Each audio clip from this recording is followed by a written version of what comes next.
ശ്രീരാമനും ലക്ഷ്മണനും ജീവൻ ത്യജിച്ചപ്പോൾ ഹനുമാൻ എന്തു ചെയ്യുകയായിരുന്നു? രാമന്റെ മരണസമയം ആസന്നമായപ്പോൾ ഹനുമാൻ യമൻ രാമനെ അവകാശപ്പെടുന്നതിൽ നിന്ന് തടഞ്ഞു. ഈ സംഭവത്തെ വിവരിക്കുന്ന ഒരു കഥ പത്മപുരാണത്തിലുണ്ട്. യമരാജൻ പലതവണ ശ്രമിച്ചുവെങ്കിലും രാമന്റെ ജീവൻ ഹനുമാൻ കാത്തുസൂക്ഷിക്കുന്നതിനാൽ രാമന്റെ അടുത്തെത്തി രാമന്റെ ജീവൻ അപഹരിക്കാൻ കഴിഞ്ഞിരുന്നില്ല. യമരാജൻ നേരിടുന്ന പ്രശ്നം രാമൻ മനസ്സിലാക്കുകയും ഹനുമാനെ കബളിപ്പിക്കാൻ തീരുമാനിക്കുകയും ചെയ്തു.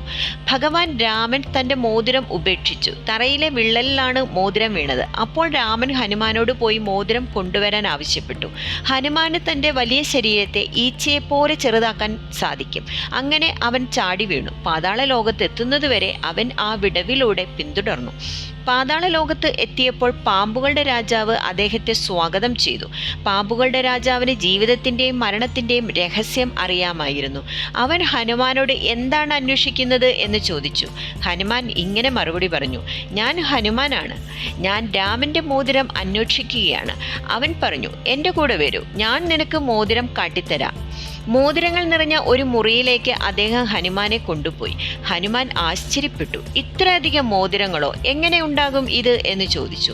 ഓരോ മോതിരവും ഓരോ കാലചക്രത്തെയാണ് പ്രതിനിധീകരിക്കുന്നത് എന്ന് അദ്ദേഹം മറുപടി നൽകി. എല്ലാ ചക്രത്തിലും രാമനും ഹനുമാനും ഉള്ള ഒരു ത്രേതായുഗമുണ്ട്. ഓരോ തവണയും രാമൻ തൻ്റെ മോതിരം താഴെയിടും. അവൻ്റെ മോതിരം തേടി ഒരു വാനരൻ പാതാള ലോകത്തേക്ക് വരും. വാനരൻ ഭൂമിയിലേക്ക് മടങ്ങുമ്പോഴേക്കും രാമൻ അപ്രത്യക്ഷനാകും ചെയ്യും.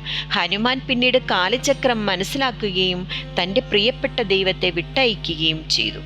ഹനുമാനും ശ്രീരാമനും തമ്മിലുള്ള ബന്ധം ഒരു ദൈവവും അവൻ്റെ ഭക്തനും തമ്മിലുള്ള ഏറ്റവും ശുദ്ധമായ ബന്ധമാണ്.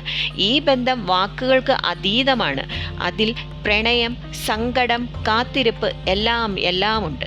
സ്നേഹം ഒരു ദൈവവും അവൻ്റെ ഭക്തനും തമ്മിലുള്ള ബന്ധത്തിൽ ഏറ്റവും അത്യാവശ്യവും നിർബന്ധിതവുമായ കാര്യമാണ്.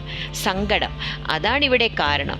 ശ്രീരാമൻ തൻ്റെ ജോലി തീർന്നതിനാൽ ഭൂമി വിട്ടു പോകുമ്പോൾ ഹനുമാൻ ഈ ഭൂമിയിൽ തനിച്ചായിരുന്നു. അതിനാൽ എപ്പോഴും തൻ്റെ ശ്രീരാമനെ ഓർക്കാറും ഉണ്ടായിരുന്നു. കാത്തിരിപ്പ് അത് എന്താണ്? വിഷ്ണുവിൻ്റെ 9ാമത്തെ അവതാരമായ ശ്രീകൃഷ്ണനായി അദ്ദേഹം കാത്തിരിക്കുകയായിരുന്നു. വിഷ്ണുവിൻ്റെ 10ാമത്തെ അവതാരമായ കൽക്കിക്കായി അദ്ദേഹം ഇപ്പോഴും കാത്തിരിക്കുകയാണെന്നും വിശ്വസിക്കപ്പെടുന്നു. ഈ ബന്ധം വളരെ ശുദ്ധമാണ്. മറ്റൊരാൾക്ക് ആവശ്യമുള്ളപ്പോഴെല്ലാം അവർ ഇരുവരും പരസ്പരം പിന്തുണയ്ക്കുന്ന സംവിധാനം ഉണ്ടായിരുന്നു. അവ ഇപ്പോഴും എപ്പോഴും സൗഹൃദങ്ങളുടെ ലക്ഷ്യങ്ങളാണ്. അവരുടെ ബന്ധം നിർവചിക്കുന്നതിനുള്ള ഏറ്റവും നല്ല മാർഗം നിങ്ങൾ എപ്പോഴൊക്കെ ശ്രീരാമന്റെ പേര് എടുക്കുന്നുവോ എല്ലായ്പ്പോഴും ഹനുമാന്റെ പേരും ഉണ്ടായിരിക്കും എന്നതാണ്.